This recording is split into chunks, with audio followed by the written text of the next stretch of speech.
Hello बच्चों, अब हम करेंगे question number 4। Sudhir bought an almirah for rupees 13,600 and spend 400 rupees on its transportation. He sold it for rupees 16,800। Find his gain percent. क्या कह रहा है? सुधीर ने अलमीरा को खरीदा, यानी बॉट मतलब क्या होता है? खरीदना। 13,600 रुपीज़ की। उस पर क्या हुआ? घर जाने जब दुकान से अलमीरा को खरीदते हैं तो उसको घर जाने तक ले जाने का ट्रांसपोर्टेशन कॉस्ट आप देते हैं 400 रुपीज़। तो उसने बाद में क्या किया? उसने बाद में बेच दिया। ही सोल्ड का मतलब क्या होता है? बेचना। सुधीर ने अलमीरा को बेच दिया कितने रुपीज़ में? 16,800 रुपीज़ में। तो आपको बताना है गेन हुआ है कि लॉस हुआ है। सबसे पहले लिखेंगे कॉस्ट प्राइस, यानी कॉस्ट प्राइस मतलब क्या होता है? खरीदना। यानी बॉट क्या मतलब है? खरीदना। कॉस्ट प्राइस ऑफ अलमीरा, यानी जिस रेट पे आप सामान को परचेज करते हैं उसको क्या बोलते हैं? Cost price. Cost price of अलमीरा। कॉस्ट प्राइस क्या गिवन है? 13,600 रुपीज़ आपको गिवन है। ट्रांसपोर्टेशन कॉस्ट 400 रुपीज़ लगा है, तो यहाँ पे लिखेंगे ट्रांसपोर्टेशन कॉस्ट।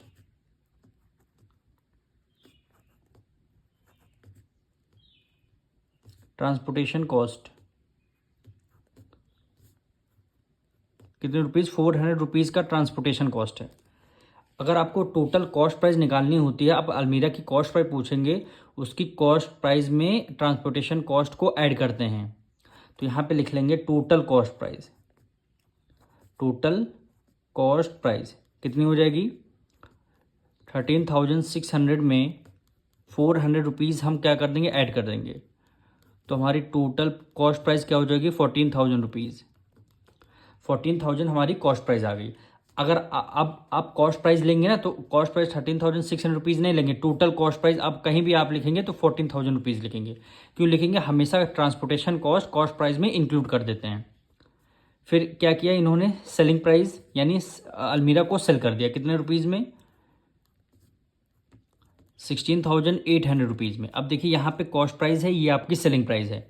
तो कॉस्ट प्राइस ज़्यादा है कि सेलिंग प्राइस में ज़्यादा है? सेलिंग प्राइस ज़्यादा है। जब भी सेलिंग प्राइस ज़्यादा होती है तो हम क्या करते हैं? गेन करते हैं। हमारा क्या होता है? गेन होता है।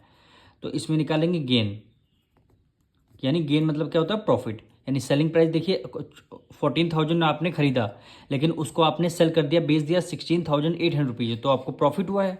तो वही हमने यहाँ पे गेन लिखा। कैसे निकलता है? सेलिंग प्राइस से हम कॉस्ट प्राइस माइनस करते हैं। सेलिंग प्राइस कितना है? 16,800 रुपीज़ माइनस कॉस्ट प्राइस कितना है? 14,000 रुपीज़। अब इसको माइनस कर देंगे, 16 में से 14 गया 2,800 रुपीज़ का आपका क्या आ जाएगा? प्रॉफिट आ जाएगा।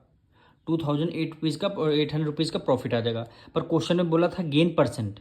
गेन तो हमने निकाल लिया, अभी इसका परसेंट निकालना है, यानी गेन परसेंट। फॉर्मूला क्या होता है? डिनोमिनेटर में हम हमेशा कॉस्ट प्राइस लेते हैं, मल्टीप्लाई परसेंट निकालने इसलिए 100 लेते हैं, और यहाँ पे क्या आ जाएगा? न्यूमरेटर में आपका गेन आ जाएगा। अब इसमें हम वैल्यू रख देंगे। गेन कितना हुआ है?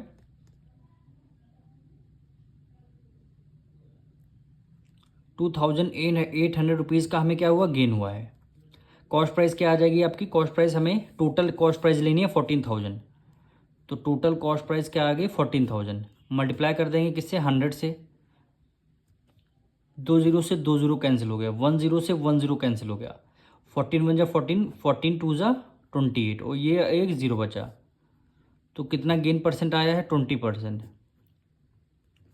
तो ये आपका हो जाएगा आंसर। गेन परसेंट क्वेश्चन निकालने के लिए बोला था, ये आपका हो जाएगा आंसर।